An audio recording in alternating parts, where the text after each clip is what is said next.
భాగంగా కణ నిర్మాణము విధులు అందులోనే మనకు కణ ఆచ్ఛాదనము దాని విభిన్న రూపాలు అనేటువంటి అంశం గురించి తెలుసుకుందాం. చాలా కేంద్రక పూర్వజీవుల్లో ప్రత్యేకించి బ్యాక్టీరియాల కణాలలో సంక్లిష్ట రసాయనిక నిర్మాణం గల కణ ఆచ్ఛాదం ఉంటుంది. దీనిలో దృఢమైన బంధితమై ఉన్న 3 పొరలు ఉంటాయి. అవి అత్యంత వెలుపలి గ్లైకోకెలిక్స్ పొర, దాని కింద కణకవచము, దాని తర్వాత ప్లాస్మా పొర. ఈ 3 పొరలు దేనిక విశిష్ట చర్యలు చేసినప్పటికీ కలిసికట్టుగా ఒకే రక్షణ ప్రమాణం పనిచేస్తాయి. కణ ఆచ్ఛాదంలోని రసాయనిక నిర్మాణంలో గల భిన్నత్వం ఆధారంగా గ్రామ్ అభివృద్ధి చెంది అభిరంజన పద్ధతి ఆధారంగా బ్యాక్టీరియంలను 2 సముదాయాలుగా వర్గీకరిస్తారు. అవి గ్రామ్ అభిరంజనాన్ని గ్రహించే గ్రామ్ పాజిటివ్, గ్రామ్ అభిరంజనాన్ని గ్రహించని గ్రామ్ నెగిటివ్ రకాలు. వివిధ బ్యాక్టీరియాల్లో గ్లైకోకెలిక్స్ పొర దాని నిర్మాణంలో ఉన్న పదార్థాల్లోనూ మందల్లోనూ భిన్నంగా ఉంటుంది. కొన్నిసార్లు అది వదులైన జిగురు పొర, స్లైమ్ పొర వలె, లేక కొన్నిసార్లు దృఢమైన మందమైన తొడుగు వలె ఉంటుంది. బ్యాక్టీరియా కణ నిర్మాణానికి ఒక నిర్దిష్ట రూపాన్ని ఇచ్చుటకు కణము పగిలిపోకుండా లేదా చిత్రమైపోకుండా ఉండటానికి కావలసిన బలాన్ని, నిర్మాణపరమైన ఆధారాన్ని కణకవచము కలగజేస్తుంది. ప్లాస్మా పొర అర్ధపారగమ్యత స్వభావాన్ని కలిగి ఉండి బాహ్య ప్రపంచంతో ప్రతిస్పందన ఉంటుంది. ఈ పొర నిర్మాణము నిజకేంద్రక జీవుల కణపొర నిర్మాణం వలె ఉంటుంది. ప్లాస్మా పొర కణములోనికి అనేక చోట్ల వ్యాపనం చెందటం వల్ల ప్రత్యేకంగా కనిపించే త్వచయుత ఆకారాలను మీసోజోమ్లు అంటారు. ఈ త్వచ వ్యాపనాలను కోశికలు, నాళికలు, పటలికల వలె కనిపిస్తాయి. అవి కణకవచం ఏర్పడడానికి, DNA ప్రతికృతి చెందడానికి, పిల్ల కణాలకు DNA వితరణం చెందడానికి తోడ్పడతాయి. అవి శ్వాసక్రియలోనూ స్రావక క్రియలలోనూ ప్లాస్మా పొర ఉపరితల వైశాల్యాన్ని పెంచటం ద్వారా పోషకాల శోషణ క్రియలోనూ ఎంజైమ్ల పరిమాణం పెంచుటలోనూ తోడ్పడతాయి. సైనోబ్యాక్టీరియా లాంటి కేంద్రక పూర్వజీవుల్లో క్రోమటోఫోర్లలోనూ ఇతర త్వచ నిర్మాణాలు కణద్రవంలోకి వ్యాపించి ఉంటాయి. వీటిలో వర్ణద్రవ్యాలు నిండి ఉంటాయి.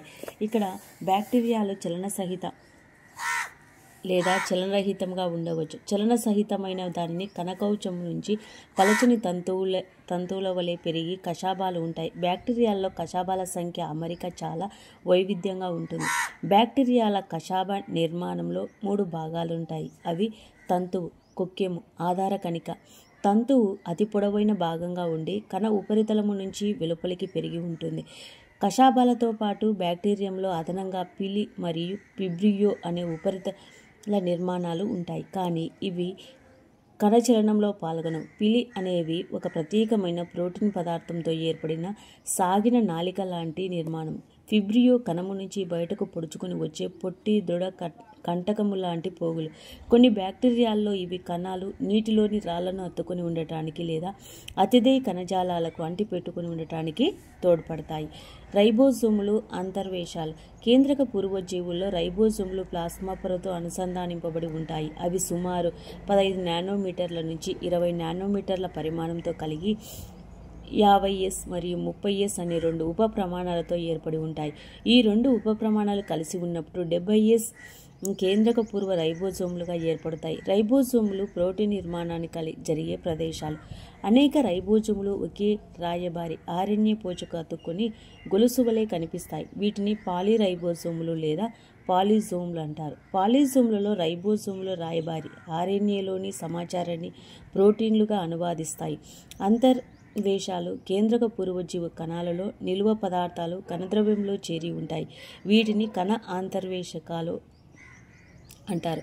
ఇవి కణద్రవ్యంలో స్వేచ్ఛగా ఉండి ఏ విధమైన ఆచ్ఛాదన పొరలను చూపవు. ఉదాహరణకు పాస్ఫేట్ రేణువులు, సైనోఫైసిన్ రేణువులు, గ్లైకోజన్ రేణువులు. నీలిహరిత, ఊదా, ఆకుపచ్చని కిరణజన్య సంశ్లేషక బ్యాక్టీరియాలో వాయు రిక్తికలుగా కనిపిస్తాయి. నిజకేంద్రక కణాలు. అన్ని ప్రోటిస్టాలో మొక్కలు, జంతువులు, శిలీంధ్రాలు నిజకేంద్రక జీవులు. నిజకేంద్రక జీవుల కణాలలో కణద్రవ్య త్వచ వ్యవస్థలో కూడిన విభిన్న కణాంగాలు కలిగి ఉండటం వల్ల విభజించబడి ఉంటుంది.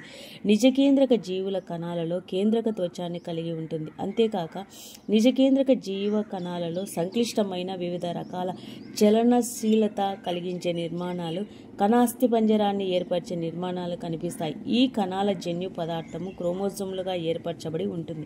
నిజకేంద్రక జీవులన్నీ ఒకే రకంగా ఉండవు. వృక్ష జంతు కణాలు విభిన్నంగా ఉంటాయి. వృక్ష కణాల్లో కనిపించే కణకవచాలు ప్లాస్టిడ్లు మధ్యలో ఉండే అతి పెద్ద రిక్తిక జంతు కణాలలో ఉండవు. పైగా జంతు కణాలలో కనిపించే సెంట్రియోల్ దాదాపు అన్ని వృక్ష కణాల్లో ఉండవు. ఇప్పుడు విడివిడిగా ప్రతి కణాంగాన్ని పరిశీలించి వాటి నిర్మాణము విధుల గురించి మనం ఇప్పుడు తెలుసుకుందాం. నిజకేంద్రక కణాల గురించి ఇక్కడ మనం ఈ చిత్రంలో చూస్తూ ఉన్నాం. జంతు కణాలు చూపే పటము, వాటిని ఏ విధంగా ఉన్నాయి అనేటువంటిది ఈ జంతు కణంలో చూపుతున్నాయి. ఇక్కడ కణత్వచం ఎలక్ట్రాన్ సూక్ష్మదర్శిని ఆవిష్కరించబడిన తర్వాత 1950 దశాంకంలో కణపొరలో నిర్మాణాన్ని వివరంగా అధ్యయనం చేయడం జరిగింది.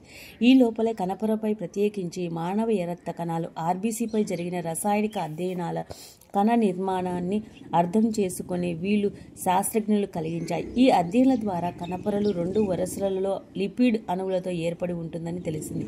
పొర లోపల లిపిడ్ అణువులు ధ్రువ జలాకర్షక శీర్షికలు వెలుపల వైపునకు, అధ్రువ జల వికర్షక తోక లోపలి వైపుకు అమర్చబడి ఉంటాయి. ఈ అమరిక వల్ల సంతృప్త హైడ్రోకార్బానిక్ తోకలు జల వాతావరణం నుంచి రక్షించబడతాయి. పొరలోని లిపిడ్ పదార్థం ముఖ్యంగా గ్లిజరైడ్లు కలిగి ఉంటుంది. తర్వాత జరిగిన జీవ రసాయనిక పరిశోధనలో కణపొరలో ప్రోటీన్లు, కార్బోహైడ్రేట్లు కూడా ఉంటాయని స్పష్టంగా తెలిపాయి. విభిన్న కణ రకాలలో ప్రోటీన్, లిపిడ్ల మధ్య నిష్పత్తి గణనీయమైన వైవిధ్యతను చూపుతుంది. మానవులలో ఎర్రరక్త కణాల త్వచాల్లో దాదాపుగా 52% ప్రోటీన్లు, 40% లిపిడ్లు ఉంటాయి. త్వచ ప్రోటీన్లను త్వచములో వాటి స్థానాలను బట్టి, త్వచములో అవి ఉండే ప్రదేశాలను, వాటి నిష్కరించుటలో గల సౌలభ్యతను బట్టి అంతర్గత ప్రోటీన్లు, పరదీయ ప్రోటీన్లుగా వర్గీకరించవచ్చు. పరదీయ ప్రోటీన్లు త్వచ ఉపరితల భాగంలో ఉంటే, అంతర్గత ప్రోటీన్లు త్వచములో పాక్షికంగా లేదా సంపూర్ణంగా దిగబడి ఉంటాయి. అభివృద్ధి పరచబడిన కణపొర నిర్మాణ నమూనాను 1972లో సింగర్, నికల్సన్లు ప్రతిపాదించారు. దీనిని ఫ్లూయిడ్ మొజాయిక్ నమూనాగా సర్వత్రంగా గుర్తిస్తున్నారు. ఈ నమూనా ప్రకారము అర్ధద్రవ స్థితిలో ఉన్న లిపిడ్ పొర ప్రోటీన్ అణువుల పార్శ్విక కదలికను వీలు కలిగిస్తుంది. త్వచము లోపల కదలికలని, ఈ చలనశీలతను ప్రవాహత్వమని అర్థం చేసుకోవచ్చు. ఇక్కడ మనము ప్లాస్మా త్వచం యొక్క ఫ్లూయిడ్ మొజాయిక్ నమూనాను పరిశీలిస్తున్నాం.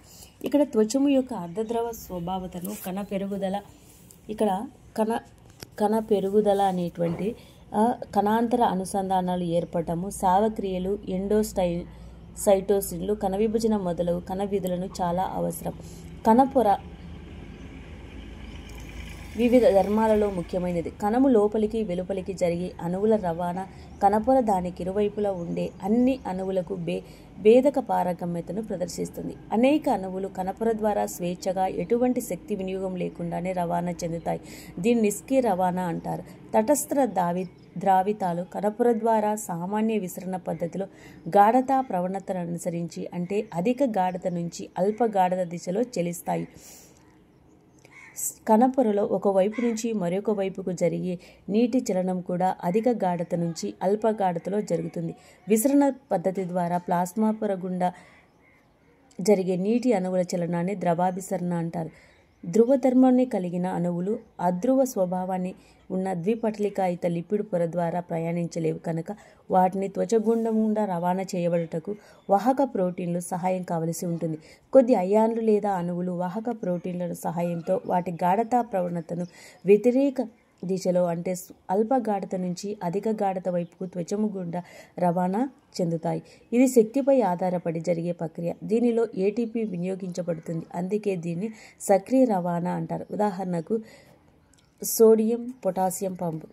కణకవచము వృక్ష కణాల కణకవచాన్ని కలిగి ఉండటం వల్ల జంతు కణాలతో విభేదిస్తాయన్న విషయం మీకు గుర్తు ఉండి ఉంటుంది.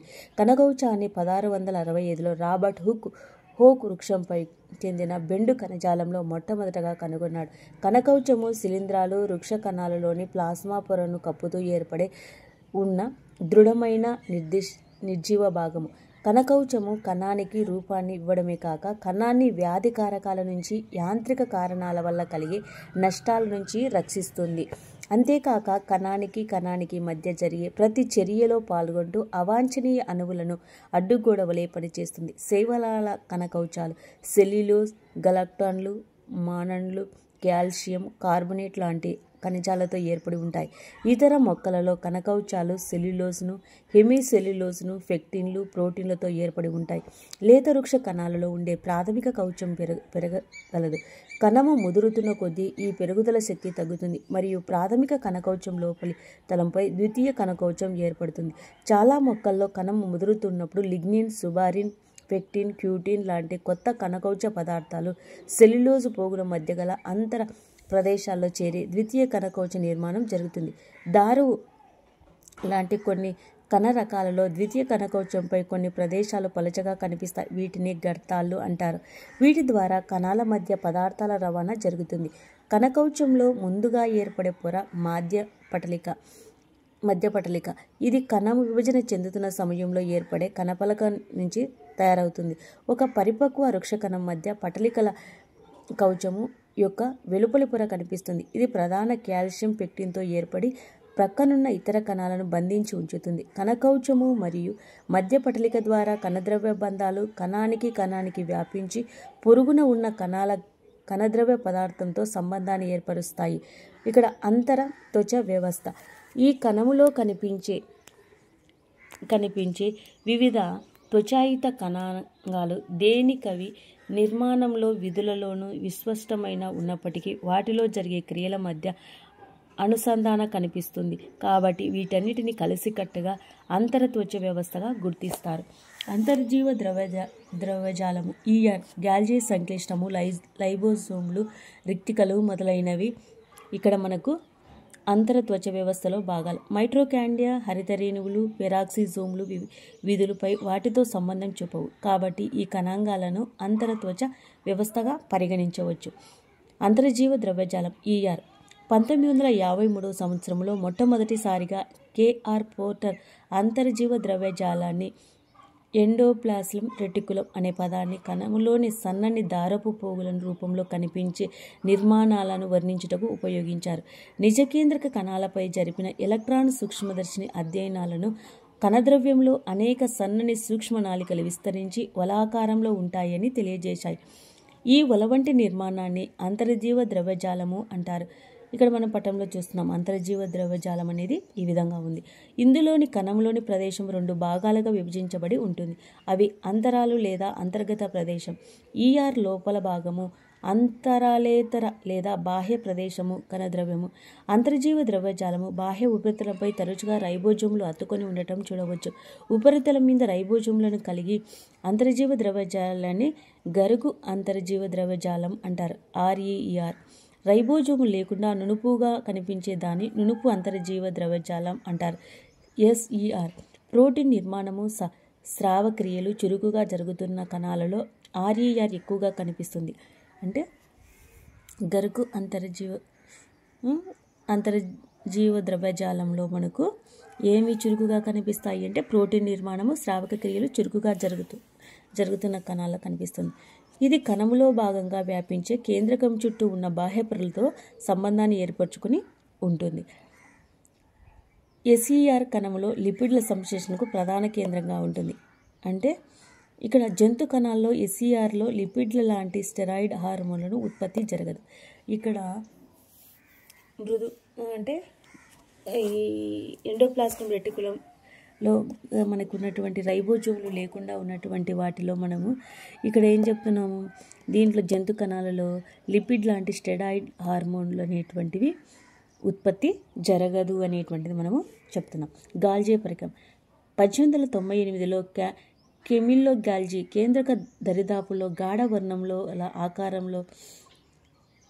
వల ఆకారంలో కనిపించే కొన్ని నిర్మాణాలను గుర్తించారు. వీటిని తర్వాత కాలంలో ఆయన పేరు మీదుగా గాల్జీ దేహాలు అని పిలిచారు. వీటిలో 0.5 మైక్రోమీటర్ల నుంచి 1.0 మైక్రోమీటర్ల వ్యాసార్థం గల అనేక చదునైన పల్లెం ఆకారంలో కోశాలు లేక సిస్టర్నేలు ఉంటాయి.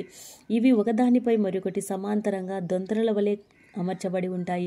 గాల్జీ సంక్లిష్టంలో సిస్టర్నేల సంఖ్య వేరువేరుగా ఉంటుంది. సిస్టర్నేలను కేంద్రకానికి దగ్గరలో ఏకకేంద్రకంగా అమరి కుంభాకారంలో సిస్ లేదా ఏర్పడుతున్న ముఖము, కటకాకారం ట్రాన్స్ లేదా పక్వత చెందుతున్న ముఖాలను కలిగి ఉంటాయి. ఈ కణాంగం సిస్ మరియు ట్రాన్స్ ముఖాలు పూర్తిగా విభిన్నమైనప్పటికీ పరస్పరం కలపబడి ఉంటాయి. ఇక్కడ గాల్జీ పరికరం ఈ చిత్రంలో మనము చూస్తున్నాం.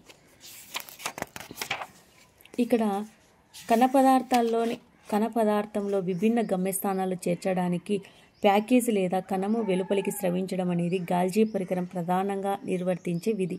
కోశకాల రూపంలో పదార్థాల బదిలీ చేయనప్పుడు అవి మొదట సిస్ ముఖముపై అతుక్కొని పిదప ట్రాన్స్ ముఖం వైపుగా చలిస్తాయి. గాల్జీ పరికరము అంతర్జీవ ద్రవ్యజాలం దగ్గర సంబంధాన్ని కలిగి ఉండటం గల కారణం ఇది. అంతర్జీవ ద్రవ్యజాలం పైన ఉన్న రైబోజోముల నుంచి సంశ్లేషించబడే అనేక ప్రోటీన్లు గాల్జీ పరికరం యొక్క సిస్టర్నేల రూపాంతరం చెంది తుదకు ట్రాన్స్ ముఖము నుంచి విడుదలవుతాయి.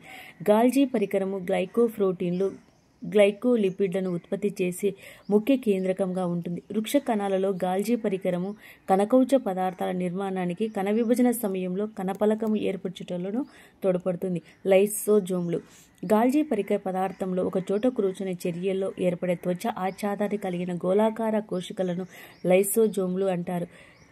కణద్రవ్యంలో స్వేచ్ఛగా కనిపించే లైసోజోములలో హైడ్రోలైటిక్ ఎంజైములు హైడ్రోలైజులు సమృద్ధిగా ఉంటాయి. ఈ ఎంజైములను కార్బోహైడ్రేట్లు, ప్రోటీన్లు, లిపిడ్లు, కేంద్రకామ్లాలు జీర్ణక్రియలో పనిచేస్తాయి. లైపేజులు, ప్రోటియోజులు, కార్బోహైడ్రేట్లు, న్యూక్లియోజులు ఈ ఎంజైమ్ల ఆమ్లం pHల వద్ద యుక్తతమగా పనిచేస్తాయి. ఆహారం లభించని స్థితులలో కరువు లైసోజోమ్లను కణములోని అంశాలపై హైడ్రోలైజింగ్ ఎంజైమ్ల ద్వారా వర్ణింపజేసి కణము మృతికి కారణమవుతాయి. ఈ చర్యను స్వయం విచ్ఛిత్తి అంటారు. రిక్తిక వృక్ష కణాల కణద్రవ్యంలో సాధారణంగా కనిపించే త్వచయిత ఆచ్ఛాదాన్ని కలిగిన ప్రదేశం. రిక్తికలో ప్రధానంగా నీరు, జీవక్రియ, ఉప ఉత్పన్నాలు, విసర్జక పదార్థాలు, వ్యర్థ పదార్థాలతో కూడి ఉన్న రసం నిండి ఉంటుంది. అందుకే దీనిని రిక్తికా రసము అంటారు. కొన్ని మొక్కల కణాలలో రిక్తికా రసము మొక్క భాగాల రంగునిచ్చి ఆంతోసైనిన్ లాంటి వర్ణద్రవ్యాలు ఉంటాయి. రిక్తిక చుట్టూ ఏకపొర త్వచము ఆవరించి ఉంటుంది. దీన్ని రిక్తికా పొర అంటారు. వృక్ష కణములో రిక్తిక కణవైశాల్యంలో దాదాపు 90% దాకా ఆక్రమించి ఉండి కణ ద్రవాభిసరణ చర్యల నియంత్రణలో ముఖ్య పాత్ర పోషిస్తాయి. మొక్కలలో రిక్తిక పొర అనేక అయాన్లు వాటి గాఢత ప్రవణతలకు వ్యతిరేక దిశలో రిక్తికల్లోనికి రవాణా చెందడానికి తోడ్పడుతుంది. అందుకే అయాన్ల గాఢత కణద్రవ్యంలో కన్నా రిక్తిక లోపల ఎక్కువగా ఉంటుంది. అమీబాలో సంకోచ రిక్తిక విసర్జన క్రియలో ముఖ్యమైంది. ప్రోటిస్టా లాంటి చాలా కణాల్లో ఆహార కణికలను లోపలికి తీసుకోవటం వల్ల వాటి చుట్టూ ఆహార రిక్తికలు ఏర్పడతాయి. మైట్రోకాండ్రియా ప్రత్యేక అభిరంజకాన్ని ఉపయోగిస్తే తప్ప సూక్ష్మదర్శనంలో కనిపించవు. కణాలలో జరిగే క్రియాశీల చర్య ఆధారంగా మైట్రోకాండ్రియాల సంఖ్య కణానికి మారుతూ ఉంటుంది. వాటి ఆకారము, పరిమాణంలో కూడా చాలా వైవిధ్యత కనిపిస్తుంది. అవి 0.2 నుంచి 1.0 మైక్రోమీటర్లతో సగటున 0.5 మైక్రోమీటర్ల వ్యాసంతో 1.0 నుంచి 4.1 మైక్రోమీటర్ల పొడవు గల చిన్న గొట్టాలుగా లేక స్తూపంగా కనిపిస్తాయి. ప్రతి మైట్రోకాండ్రియా చుట్టూ 2 పొరలు ఉంటాయి. అంతర పొర మైట్రోకాండ్రియా లోపల ఆవశికను 2 స్పష్టమైన ద్రావణీయ ప్రదేశాలుగా విభజిస్తుంది. అవి వెలుపల గది, లోపలి గది. లోపల గదికి మాత్రిక అంటారు. బాహ్య పొర అవిచ్ఛిన్నంగా ఈ కణానికి హద్దుగా ఉంటుంది. లోపలి పొర మాత్రికలో అసంఖ్యాక ముడతలను ఏర్పరుస్తుంది. దీనిని క్రిస్టే అంటారు. క్రిస్టేల వల్ల ఉపరితల వైశాల్యం పెరుగుతుంది. ఈ 2 పొరలలో ఉండే విశిష్ట ఎంజైమ్లు మైట్రోకాండ్రియాలో ఇక్కడ మనం మైట్రోకాండ్రియా యొక్క నిర్మాణాన్ని చూస్తున్నాం. ఇక్కడ మైట్రోకాండ్రియా నిర్మాణంలో మనం చూసినప్పుడు ఇక్కడ మైట్రోకాండ్రియాలో జరిగే ప్రత్యేక విధులకు సంబంధించి ఉంటాయి. మైట్రోకాండ్రియా వాయు సహిత శ్వాసక్రియ జరిగే ప్రదేశాల్లో ఈ చర్యలో ఏటీపీ రూపంలో కణశక్తి ఉత్పత్తి అవుతుంది. కాబట్టి వీటిని కణశక్తిగారాలు అంటారు. మాత్రికలో ఒక వృత్తాకార డిఎన్ఏ అణువును, కొన్ని ఆర్ఎన్ఏ అణువులను, 70S రకమైన రైబోజోమ్లను, ప్రోటీన్ల సంశ్లేషణకు కావలసిన అంశాలు ఉంటాయి. మైట్రోకాండ్రియాలు విచ్ఛిత్తి పద్ధతి ద్వారా విభజన చెందుతుంది.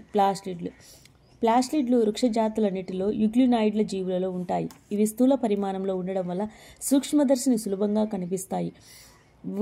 వాటిలో ఉన్న విశిష్ట వర్ణద్రవ్యాల వల్ల అవి ఉన్న వృక్ష భాగాలకు విశిష్ట రంగులనిస్తాయి.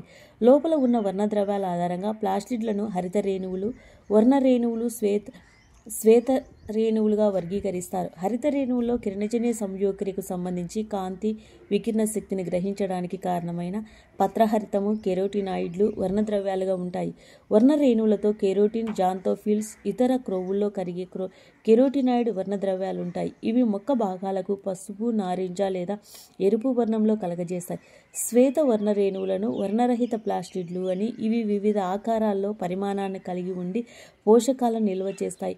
అమైలోప్లాస్టులు కార్బోహైడ్రేట్లను, పిండి ఉదాహరణకు బంగాళదుంప, ఇలియోప్లాస్టులు నూనెలు, కొవ్వులను, అల్యూరోప్లాస్టులు ప్రోటీన్లు నిల్వ చేస్తాయి.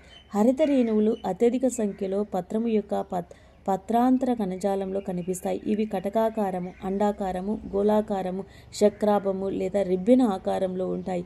వీటి పరిమాణంలో 5 నుంచి 10 మైక్రాన్ పొడవుతో 2 నుంచి 4 మైక్రాన్ల వెడల్పుతో ఉంటుంది. వీటి సంఖ్య క్లామిడోమోనాస్ లాంటి హరిత శైవలాలు కణానికి 1 మొదలుకొని పత్రాంతరంలో కణానికి 20 నుంచి 40 వరకు మనకు ఉండొచ్చు. ఇక్కడ వీటిలో తీసుకున్నప్పుడు మైటోకాండ్రియా హరిత రేణువులలో కూడా మనకు మైటోకాండ్రియా వలె హరిత రేణువుల్లో కూడా 2 పొరలతో ఆవరించబడి ఉంటాయి. ఈ 2 పొరల లోపలి పొర తక్కువ పారగమ్యతను ప్రదర్శిస్తుంది. లోపలి పొర చేత ఆవరించబడి ఉన్న అంతర ప్రదేశాన్ని ఆవర్ణిక అంటారు. అనేక చదునైన త్వచాయిత కోశాలు ఆవర్ణికలో వ్యవస్థీకృతమై ఉంటాయి. వీటిలో థైలకాయిడ్లు అంటారు. ఇక్కడ థైలకాయిడ్లు నాణ్యాల రూపంలో ఒకదానిపై మరి ఒకటి దొంతరల వలె అమరి ఉంటాయి. ఇక్కడ ఉన్నాయి థైలకాయిడ్లు. ఒకదానితో మరొకటి దొంతరల వలె అమరి ఉంటాయి. వీటిలో పటలికా రాశులు లేదా గ్రాణాంతర థైలకాయిడ్లు అంటారు. వీటితో పాటు అనేక చదునైన త్వచాయిత నాళికలు ఆవర్ణికలో ఉన్న పటలికల రాశులను కలుపుతూ ఉంటాయి. వీటిలో ఆవర్ణిక పటలికలు అంటారు. థైలకాయిడ్లు లోపలి ప్రదేశాన్ని అవకాశిక అంటారు. హరిత రేణువు యొక్క ఆవర్ణికలో కార్బోహైడ్రేట్లు, ప్రోటీన్లు సంశ్లేషణకు కావలసిన ఎంజైమ్లు ఉంటాయి. వీటితో పాటు ద్వంద్వ పోచాలు, వృత్తాకార చిన్న DNA అణువులు, రైబోజోమ్లు కూడా ఉంటాయి. థైలకాయిడ్లలో కిరణజన్య సంశ్లేషక వర్ణ ద్రవ్యాలు ఉంటాయి. హరిత రేణువులో ఉన్న రైబోజోములు కేంద్రక పూర్వ దశలో 70S కణద్రవ్యంలో రైబోజోములు, నిజ కేంద్రక రకాన్ని 80S కన్నా చిన్నవి రైబోజోములు. 1953లో జార్జ్ పెల్లెడ్ మొదటిసారిగా రైబోజోమ్లను ఎలక్ట్రాన్ సూక్ష్మదర్శినిలో గాఢమైన రేణువులుగా గుర్తించారు. ఇవి రైబో కేంద్రకామ్లాలు, ప్రోటీన్లతో నిర్మించబడి ఉంటాయి. వీటిలో ఆవరించి పొర ఉండదు. నిజ కేంద్రక రైబోజోములు 80S రకానికి చెందినవి. కేంద్రక పూర్వజీవులలో రైబోజోములు 70S రకానికి చెంది ఉంటాయి. ఎస్ అంటే స్వీడ్బర్గ్ ప్రమాణాలతో చెప్పబడే అవసాధాన గుణకం. ఇది పరోక్షంగా సాంద్రత పరిమాణమును తెలిపే అంశం. పై 2 రకాల రైబోజోముల నిర్మాణము 2 ఉప ప్రమాణాలుగా ఉంటాయి. వీటిలో ఒకటి పెద్దది ఉప ప్రమాణము, మరి ఒక చిన్న ఉప ప్రమాణము. 70S రైబోజోములలో 50S మరియు 30S ఉప ప్రమాణాలు ఉండగా 80S రైబోజోములలో 60S 40S ఉప ప్రమాణాలు ఉంటాయి. ఈ 2 రకాల రైబోజోములలో ఉప ప్రమాణాలు మెగ్నీషియం అయాన్ల సమక్షంలో కలిసి ఉంటాయి. రైబోజోములు ప్రోటీన్ల సంశ్లేషణకు సంబంధించిన ఎంజైమ్లను కలిగి ఉండి ప్రోటీన్ నిర్మాణం జరగడానికి వేదికగా పనిచేస్తాయి. కణ అస్థిపంజరము. ఈ కణ అస్థిపంజరంలో కణద్రవ్యంలో ప్రోటీన్లతో నిర్మితమైన తంతురూప విస్తరణమైన వలలాంటి ఆకారంలో సమిష్టిగా కణ అస్థిపంజరము అంటారు. నిజ కేంద్రక జీవకణాల్లో కణ అస్థిపంజరం 3 ప్రధాన అంశాలను చూపిస్తుంది. ఇవి సూక్ష్మ తంతువులు, మధ్యస్థ తంతువులు, సూక్ష్మ నాళికలు. కణములోనికి కణ అస్థిపంజరం యాంత్రిక ఆధార కణ రూపాన్ని నిలపడము, కణచలనము, కణాంతర్గత రవాణా, కణము వెలుపలికి సంకేతాలు పంపడము, కేంద్రక విభజన మొదలైన అనేక విధులలో పాల్గొంటుంది. శైలికలు మరియు కషాబాలు. ఇక్కడ శైలికలు, కషాబాలు అనేటువంటి తీసుకుంటే శైలికలు, కషాబాలు కణపొర నుంచి వెలుపలికి పెరిగే కేశాల లాంటి నిర్మాణాలు. శైలికలు పొట్టిగా ఉండి తెడ్డు వలె పనిచేసే కణచలాన్ని కలిగించడం లేదా చుట్టూ ఉన్న ద్రవాన్ని కలిగించడం చేస్తాయి. కషాబాలు బాగా పొడవుగా ఉండి కణచలనాన్ని కలిగిస్తాయి. కేంద్రక పూర్వజీవులైన బ్యాక్టీరియాల్లో కూడా కషాబాలుంటాయి. కానీ నిజ కేంద్రక జీవుల్లో కషాబాల నిర్మాణం విభేదిస్తుంది. కషాబము లేక శైలికలు ఎలక్ట్రాన్ సూక్ష్మదర్శినిలో చూసినప్పుడు అవి ప్లాస్మా పొరతో కప్పబడి కనిపిస్తాయి. వీటి కేంద్రక భాగాన్ని ఆక్సోనిమ్ అంటారు. దీనిలో అనేక సూక్ష్మ నాళికలు నిలువు అక్షానికి సమాంతరంగా ఉంటాయి. ఆక్సోనిమ్లో సాధారణంగా 9 జతల వ్యాసార్థ అమరికలు ఉన్న పరదీయ సూక్ష్మనాళికలు, 1 జత కేంద్రక సూక్ష్మనాళికలు అమరి ఉంటాయి. ఇటువంటి ఆక్సోనిమ్ సూక్ష్మనాళికల అమరికను 9+2 వ్యూహము అంటారు. కేంద్రకస్థంగా ఉండే సూక్ష్మనాళికలు వారధులుగా అనుసంధానించబడి ఒక తొడుగు చుట్టబడి ఉంటుంది. ఈ తొడుగు పరదీయంగా ఉన్న ప్రతి సూక్ష్మనాళిక జతలో ఒక నాళికతో వ్యాసార్థంగా సాగి ఉన్న పోచతో కప్పబడి ఉంటుంది. ఫలితంగా 9 వ్యాసార్థ పోచలు కనిపిస్తాయి. పరదీయంగా ఉన్న జతలు కూడా ఒకదానితో మరియొకటి బంధాల ద్వారా కలపబడి ఉంటాయి. శైలికలు, కషాబాలు 2 సెంట్రియోల్ లాంటి నిర్మాణాల నుంచి పుడతాయి. వీటి ఆధారమే కణికలు అంటారు. సెంట్రోజోమ్, సెంట్రియోలు. సెంట్రోజోమ్ అనే కణాంగము సాధారణంగా సెంట్రియోల్ అనే 2 స్తూపాకార నిర్మాణాలను చూపిస్తుంది. నిర్మాణ రూపంలో రహితంగా పెరిసెంట్రియోలర్ పదార్థంతో ఆవరించబడి ఉంటాయి. సెంట్రోజోమ్లోని సెంట్రియోల్ ఒకదాని మరొకటి లంబంగా అమర్చబడి ప్రతి దానిలో వంటి చక్రం లాంటి నిర్మాణం కలిగి ఉంటుంది. సెంట్రియోల్లో 9 సమదూరంగా ట్యూబులించే నిర్మించబడి పరదీయ పోచలుంటాయి. ప్రతి పరదీయ పోచలో 3 సూక్ష్మ నాళికలు ఉంటాయి.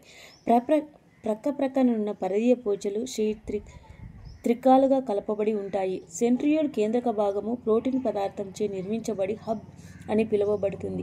హబ్ భాగము ప్రోటీన్ యుతమైన వ్యాసార్థ పోచలతో పరదీయంగా ఉన్న ట్రిప్లెట్ పోచలతో కలపబడి ఉంటుంది. ఈ సెంట్రియోల్ శైలిక లేదా కషాబాలను, కండెపోగులను ఉత్పత్తి చేసే ఆధార కణికలుగా పనిచేస్తుంది. ఇక్కడ కణ విభజన సమయంలో జంతు కణాలు కండెపోగుల నుంచి కండె పరికరాన్ని మనకు ఇక్కడ ఉత్పత్తి చేస్తుంది అనేటువంటిది మనం తెలుసుకుంటున్నాం.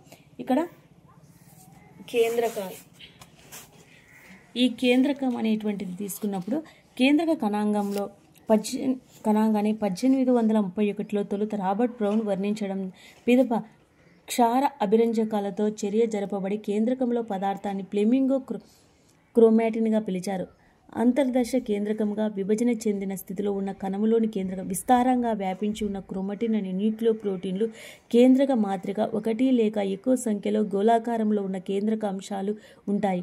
ఎలక్ట్రాన్ సూక్ష్మదర్శిని పరిశీలన ద్వారా కేంద్రకంలో పదార్థాలు కణద్రవ్యము నుంచి వేరు చేస్తూ 2 సమాంతర పొరలను కేంద్రకం చుట్టూ ఆచ్ఛాదనంగా ఏర్పడి ఉంటాయని కనుగొన్నారు.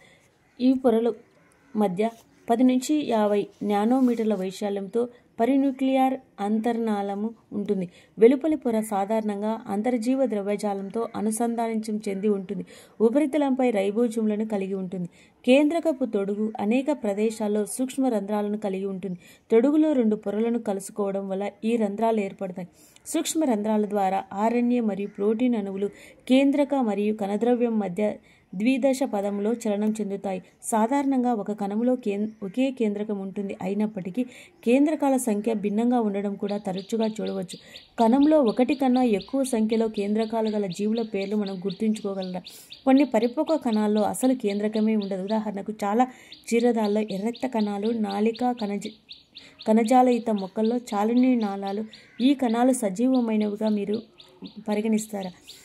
కేంద్రకంలో ద్రవ పదార్థము లేదా న్యూక్లియోప్లాజంలో కేంద్రకాంశం మరియు క్రోమాటిన్లు ఉంటాయి. కేంద్రకాంశాలు కేంద్రక ద్రవ్యంలో గోళాకార నిర్మాణాలు.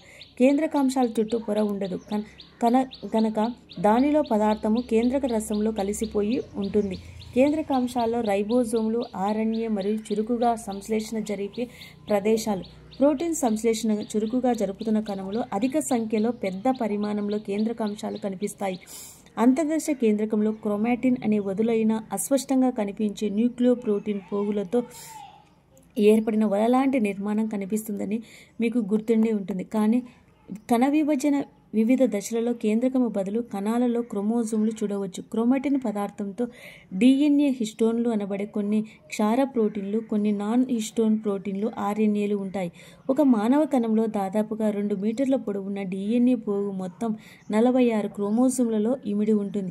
ప్రతి క్రోమోజోమ్లో ఒక ప్రాథమిక కుంచన లేక సెంట్రియోల్ ఉంటుంది. దీనికి ఇరువైపులా 2 బిలము వంటి నిర్మాణాలు ఉంటాయి. వీటినే కైనెటోకోర్లు అంటారు.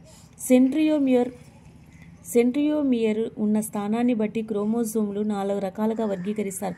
మెటాసెంట్రిక్ క్రోమోజోమ్లో సెంట్రియోమియర్ మధ్య భాగంలో ఉండటం వల్ల 2 సమబాహువులు ఉంటాయి. ఇక్కడ మనము సెంట్రియోమియర్ స్థానాన్ని సంబంధించినటువంటి చిత్రాన్ని చూస్తున్నాం. సబ్ మెటాసెంట్రిక్ క్రోమోజోమ్లో సెంట్రోమియర్ కొంచెం ఒక కొన వైపు ఉండటం వల్ల ఒక బాహువు పొట్టిగాను, ఇక్కడ మనకి పొట్టి, మరొక పొడవుగా ఉంటాయి. ఎక్రోసెంట్రోమిక్ క్రోమోజోమ్లో సెంట్రోమియర్ ఒక కొన భాగం చాలా దగ్గరగా ఉండడము వల్ల ఒక బాహువు అతి పొట్టిగా మరి ఒక అతి పొడవుగా కనిపిస్తూ ఉంటుంది. టీలోసెంట్రోమిక్ క్రోమోజోమ్లో సెంట్రోమియర్ బాహువు చివరన కనిపిస్తుంది. కొన్ని సందర్భాల్లో కొన్ని క్రోమోజోమ్లు అభిరంజకాన్ని గ్రహించని ద్వితీయ కుంచనాలను సుస్థిర స్థానాలలో చూపిస్తాయి. దీనివల్ల క్రోమోజోమ్లలో ఒక చిన్న కండిక లాంటి భాగం కనిపిస్తుంది. దీన్ని శాటిలైట్ అంటారు. ఎలక్ట్రాన్ సూక్ష్మదర్శినిలో చూసినప్పుడు క్రోమాటిన్ పూసలు కుచ్చిన దారపు పోగుల వలె కనిపిస్తాయి. ఈ పూసల లాంటి భాగాలను ఇప్పుడు న్యూక్లియోజోమ్లు అంటారు. న్యూక్లియోజోమ్లు 200 క్షార జతల, ఇక్కడ మనం న్యూక్లియోజోమ్ నమూనాను చూస్తున్నాం చిత్రంలో. పొడవున్న ద్విసర్పిల DNA అణువుల కోర్ను చుట్టి 2 చుట్టలు ఉంటుంది. కోర్ భాగము 8 హిస్టోన్ల అణువులతో ఏర్పడి ఉంటుంది. ఇవి H2A, H2B, H3 మరియు H4లు. ఇవి ఒక్కొక్కటి 2 నకాళ్ళు ఉంటాయి. H1 హిస్టోన్ అణువులు న్యూక్లియోజోమ్ కోర్ వెలుపల ఉండి DNA కోర్లో ప్రవేశించే చోట మనకు నిష్క్రిమమైన చోట DNA 2 చుట్టలను కోరుగా అతికిస్తుంది.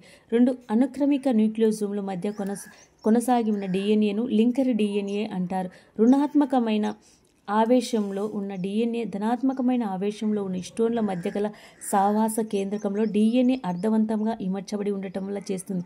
దారపు పోగులపై పూసల వలె ఉన్న క్రోమాటిన్ క్రమము సన్నని క్రోమాటిన్ పోగుల వలె మార్పు చెంది క్రమంగా కుదించబడి లేక సంగ్రహంగా చెంది క్రోమోజోమ్లు ఏర్పడుతుంది. పెరాక్సిజోమ్లు సూక్ష్మదేహాలు లేదా పెరాక్సిజోమ్లు మరియు గ్లైకోజోమ్లు. పెరాక్సిజోమ్లు, గ్లైకోజోమ్లు తరచుగా సూక్ష్మదేహాలుగా పిలువబడతాయి. ఇవి సాధారణంగా వృక్ష కణాల్లో కనిపించే గోళాకార త్వచయిత సూక్ష్మ పరిమాణం గల కణాంగాలు. పెరాక్సిజోమ్లు దీర్ఘ శృంఖల ఫ్లాటీ ఆమ్లాలు. విచ్ఛిన్న క్రియలతో పాల్గొంటూ పాస్ఫోలిపిడ్ సంశ్లేషణ ముఖ్య పాత్ర వహిస్తాయి. ఇవే కాక కాంతి శ్వాసక్రియలో పాల్గొనుట, హైడ్రోజన్ పెరాక్సైడ్ వల్ల కలిగే విష ప్రభావాల నుంచి కణాలను కాపాడటం ఇవి చేసే ఇతర పనులు. గ్లైకోఆక్సిజోమ్లు సాధారణంగా క్రొవ్వు సమృద్ధిగా గల అంకురించే విత్తనాలలో ఉంటాయి, అంటే ఆముదాల్లో. వీటిలో నిల్వ ఉన్న లిపిడ్లను కార్బోహైడ్రేట్లుగా మార్చివేసి గ్లైకోఆక్సిలేట్ వలయానికి చెందిన ఎంజైములు